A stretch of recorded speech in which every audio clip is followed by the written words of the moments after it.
In case you didn't know, the month of April is not just a month about spring, religion, and bunnies. In this month, it is also a month of recognition. It is Sexual Assault Awareness and Prevention Month. So if you didn't know, now you know. Hi, my name is Staff Sergeant Wrinkle, and if you didn't know, I am the Battalion Victim Advocate.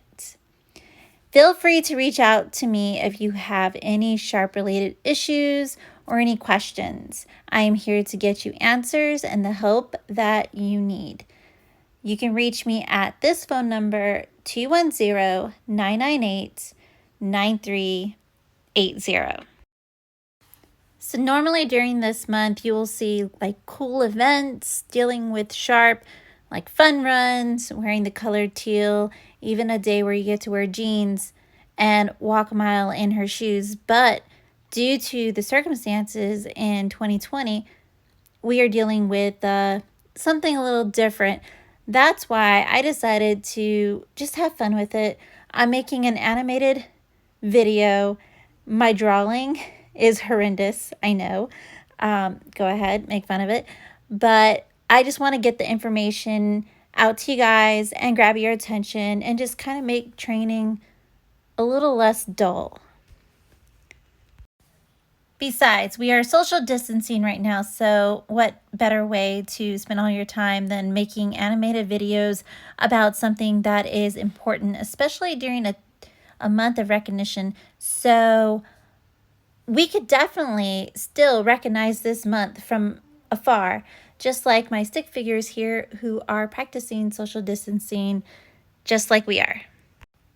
So if you're new to this, you're probably wondering, what's with the colored teal? Well, teal signifies those who want to be a part of the solution. It is a color that is used to promote awareness in our community, to raise awareness of sexual harassment and sexual assault. So by being part of the solution, you're shaping the culture of trust. And how do you do that? Well, that's a good question. By being a good bystander, by respecting each other, by support. So if you're new to this, SHARP represents sexual harassment, assault, response, and prevention. So with that being said, there is the sexual harassment side, which is what I'm going to discuss first. Oh my gosh, Henrico. So what is sexual harassment anyway? Well, I will tell you right now that sexual harassment is actually defined in AR 600-20. You will find it in Chapter 7-4. But I'm about to read you the definition, so get ready. Here we go. Sexual harassment is a form of gender discrimination that involves unwelcome sexual advances, requests for sexual favors, and other verbal or physical conduct of a sexual nature between the same or opposite genders when 1. Submission to or rejection of such conduct is made either explicitly or implicitly a term or condition of a person's job, pay, or career. Basically, what this is saying is that someone is harassing you to the point where you feel like your job, your pay, and your career is at stake if you do not submit to their demands and what they want from you. This type of behavior is not tolerated in the Army, and it is not okay. Number 2, submission to or rejection of such conduct by a person is used as a bias for career or employment decisions affecting that person. So if you find yourself in a situation where you feel like you cannot progress or your supervisor is holding you back because you do not submit to what they want, this type of behavior does not align with the Army values and does not belong in the workplace. Number 3, such conduct has the purpose or effect of unreasonably interfering with the individual's work performance or creates an intimidating, hostile, or offensive working environment. Basically, any person in a supervisory or command position who uses or condones implicit or explicit sexual behavior to control, influence, or affect the career, pay, or job of a soldier or civilian employee is engaging in sexual harassment. All the same, any soldier or civilian employee who makes deliberate or repeated unwelcomed verbal comments, gestures, or physical contact of a sexual nature is engaging in sexual harassment. Okay, so we're going to talk about the categories of sexual harassment. There are 3. You have your verbal, your nonverbal, and physical contact. Okay, so we're going to go ahead and we're going to focus on verbal.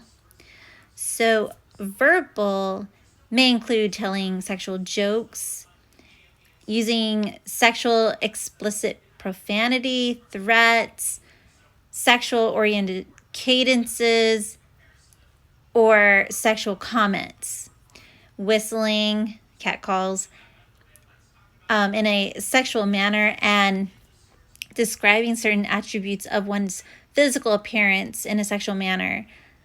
Verbal sexual harassment may also include using terms of endearment, like calling somebody honey, babe, sweetheart, dear, stud, hunk. I don't know who says hunk these days. In reference to soldiers, civilians, coworkers, or family members. Okay, so non-verbals. So this could include staring at someone in a very provocative way, making them uncomfortable, blowing kisses, winking, or licking one's lips in a suggestive manner. Hey, did you know that sexual harassment can also include printed materials, like displaying sexual-oriented pictures or cartoons, using sexual-oriented screensavers on one's computer, and sending sexual-oriented notes, letters, fax, and emails? Know your audience. And then you have your physical contact. So examples of that in harassment would be touching, petting, pinching, bumping, grabbing, cornering, and blocking a passageway, kissing without permission, and providing unsolicited back or neck rubs. Sexual assault and rape are extreme forms of sexual harassment and serious criminal acts. So now we're going to talk about the 2 types of sexual harassment. The first one is called quid pro quo. This is a Latin term meaning this for that.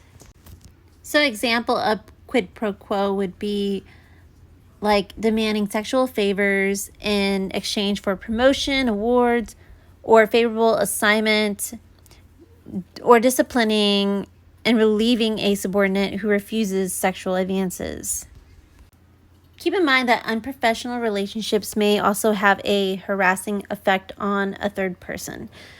So this would result in allegations of sexual favoritism or general discrimination when a person feels unfairly deprived of recognition, advancement, or career opportunities because of the favoritism shown towards another soldier or civilian employee.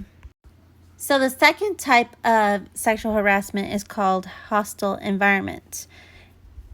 A hostile environment occurs when soldiers or civilians are subjected to offensive, unwanted, and unsolicited comments or behaviors of a sexual nature. So if these behaviors unreasonably interfere with someone's work performance, regardless of whether the harasser and victim work in the same place, then the environment is classified as hostile. A hostile work environment can also just be when people bring topics of sex or gender differences into the workplace. For instance, use derogatory gender biased terms, comments about body parts, suggestive pictures, explicit jokes, and unwanted touching. So I'm going to talk about techniques of dealing with sexual harassment, because you have to approach this, whichever approach you decide to take, it has to be dealt with. Otherwise, it will get worse. So we have the direct approach, the indirect approach, and third party, chain of command, and also you can file a formal complaint. So let's look at the direct approach, which is probably the best, because a lot of times people do not understand what they are doing to you and how it's affecting you unless you speak up and say something.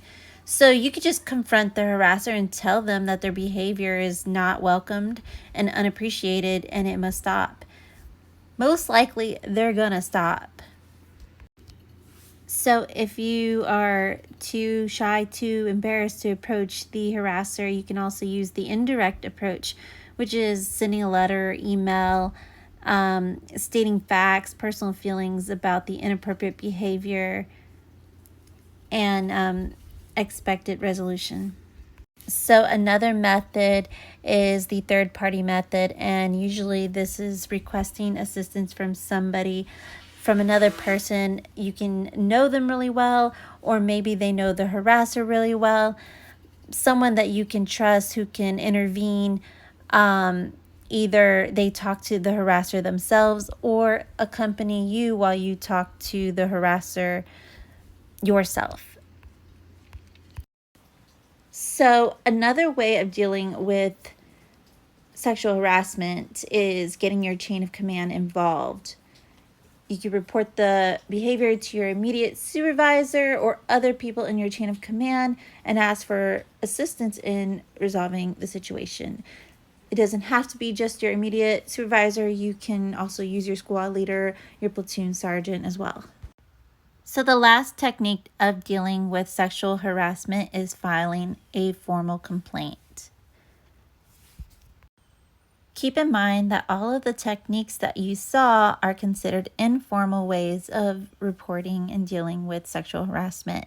There is one more thing that you can do. You can report the situation to me, your victim advocate, and I will record the incident and how it was resolved on a memorandum for record, just in case the situation escalates and it needs to be brought up again.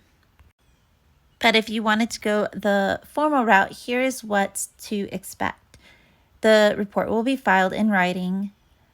It's subject to timelines, and it requires a reprisal plan and also an investigation.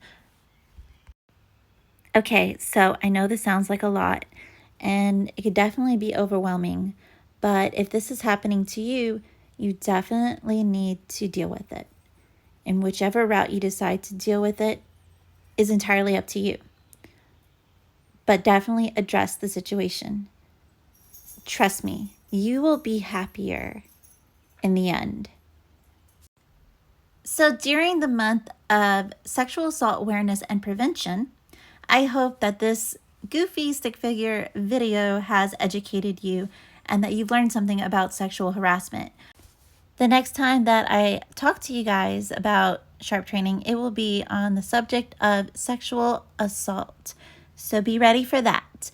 And I hope you guys are staying safe, practicing social distancing, and staying healthy.